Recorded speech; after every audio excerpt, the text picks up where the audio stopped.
Pour moi, une des raisons qui nous maintient dans le cercle de la violence, c'est cette espèce de chantage, que le colonialisme nous impose entre réussir à maintenir un couple avec le type d'homme que Babylone élève, des espèces de capitalistes hyper performants, ou être seul. Et ça, c'est vraiment le fruit de mes recherches,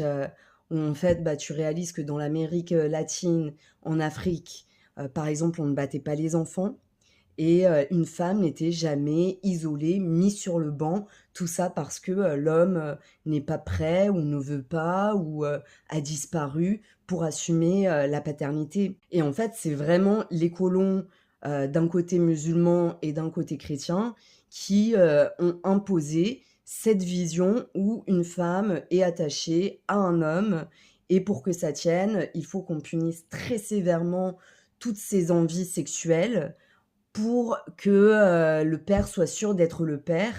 et ça pourrait marcher encore si c'était naturel, mais à côté de ça, ils encouragent aussi les hommes à aller voir des prostituées et c'est bien parce que c'était horrible que nos mères, celles qui se sont battues pour le féminisme, ont réussi à obtenir le droit du divorce, en 1975, ont réussi à se battre pour qu'à l'école, on ne nous enseigne pas que, de la cuisine et du ménage, qu'on sache aussi se débrouiller. Parce que les mecs, la vérité, c'est que quand ils ont cette pression-là et qu'en plus ils sont éduqués en tant que mecs à pas savoir, bah, discuter et parler des problèmes, c'est une très mauvaise idée de l'élever, à 2 cet enfant. Il est dehors toute la journée, il travaille, il est fatigué, il fait le loup capitaliste. Toi, tu es toute seule à la maison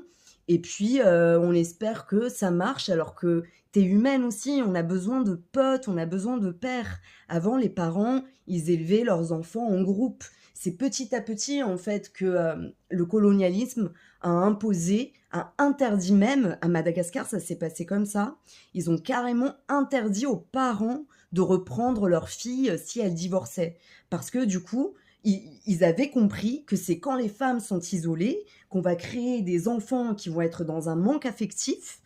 et que, bah, ces enfants qui sont dans un manque affectif, ils sont beaucoup plus facilement manipulables une fois adultes que des enfants qui grandissent dans une tribu où ils se sentent soutenus et aimés. Donc ouais, dans mon monde idéal, on peut élever les enfants en couple, mais à plusieurs couples. On peut pas être isolé et plus on sera de adultes à se sentir concernés les uns les autres, mieux ça sera pour nos enfants, en fait. Et ce qui nous empêche, c'est ouais, c'est nos peurs de l'attachement, les traumas de l'enfance et puis cette idée, trop folle qu'il faudrait, qu'on s'isole